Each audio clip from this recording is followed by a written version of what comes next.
I'm Africah Harrigan for Legit TV. I'm at Mandahl Bay, in which lawmakers are visiting the site, as well as meeting with potential developers about the Mandahl Bay project. The Mandahl Bay Hotel Development Project will cost approximately $480 million. The Hyatt Regency Hotel, Convention Center, a golf course, and residences are a part of the development plan. This will bring over 300 construction jobs and 1,200 permanent jobs to the area. The three major components of the project is the salt pond, unfinished marina basin, and the port of Mandahl Bay. Senator, why was it important to do this tour? It was extremely important for senators to be able to see the ins and outs of the proposed development. It's not currently before us in writing because my committee received this request for Mandahl Bay in the very late stages of the last legislature. So it is starting the process once again. We had to send it back to Government House. And so in the meantime, we know that the governor will be sending it back through the process, whether he approves it or not in the end. Senators, whether we decide to approve it or not in the end, we have to see both sides. And just sitting in the chamber sometimes is often not enough to get the full breadth of a proposed development of this size. As you know, we recently did Summer's End as well, and senators who have never been that far into Coral Bay were able to see. Some senators who've never been on this road here to Mandahl, ever been on the bay, were able to see exactly what the bay is about. The developers were able to explain to us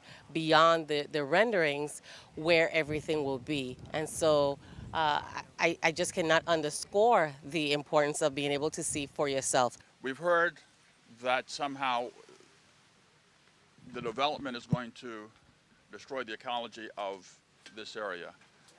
Tracy Roberts can speak more specifically to that. However, Mandahl is divided into three specific areas. You have the Marina Basin, you have the beach area, and then you have Mandahl Bay. The Marina Basin will be dredged to restore the depth to which it was first created when it was built back in the 1960s. None of the mangroves that exist here today are going to be disturbed. The dredge is occurring in the middle. Point two, the beach that you see here is what's called a perched beach. It's going to be built along the rocks, again, away from the coral. And none of the coral lying out here will be disturbed at all. There will be channel markers that will allow marine traffic to come in to the basin and exit. The process that happens there is that Amy and Lisa Marie from National Marine Fishery will swim this bay. They will GPS locate every endangered coral. They will map those corals.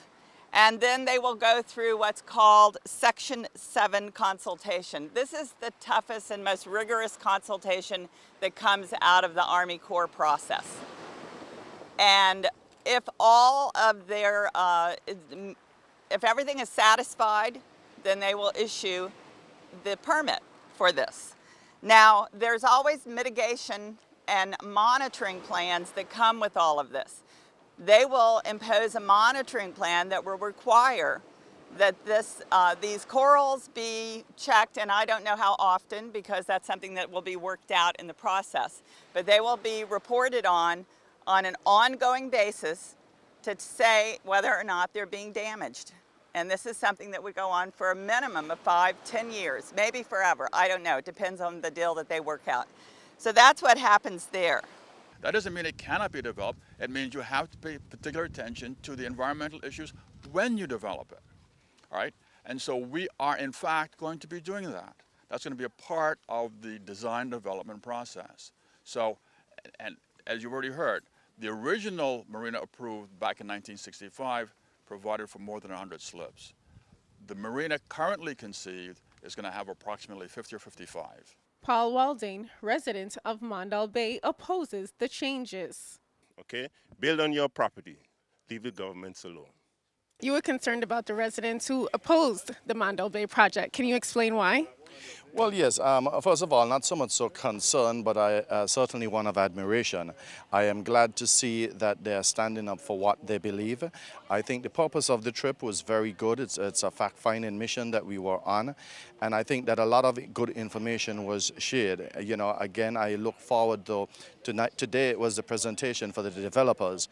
I look forward though to hearing from some of the other groups. I noticed that one of the things that I admired most was that they weren't just individuals, they were actually organized groups that opposed it.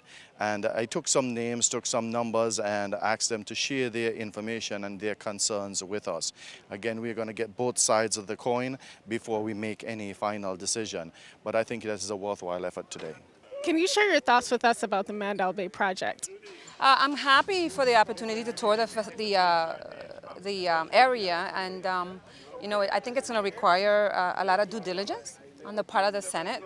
The developers, I think, are going to have to address all of the concerns that have been raised by the residents, particularly with respect to developing the government property, and most specifically the beach and the bay, and how that will impact fishermen and just the ecosystem. So I look forward to the continued dialogue, and I hope that the best decision is made, not only for economic development, but also for the preservation of our ecosystem and the residents of St. Thomas.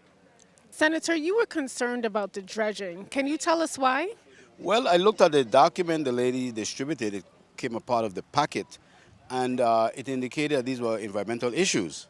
And as I read the entire document, I didn't see the word dredging appear. So I was wondering why, if they're going to have to do piling and they don't know the depth of the bowl as it is right now, the pond, I would assume that it has to be some form of dredging.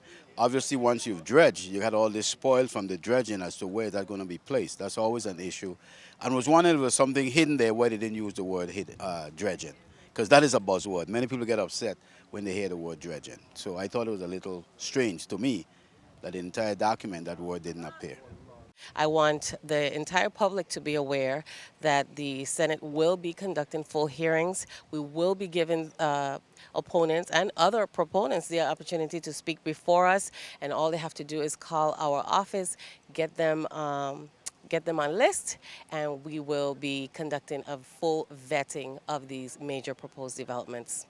Thank you for tuning in. I'm Africah Harrigan for Legit TV.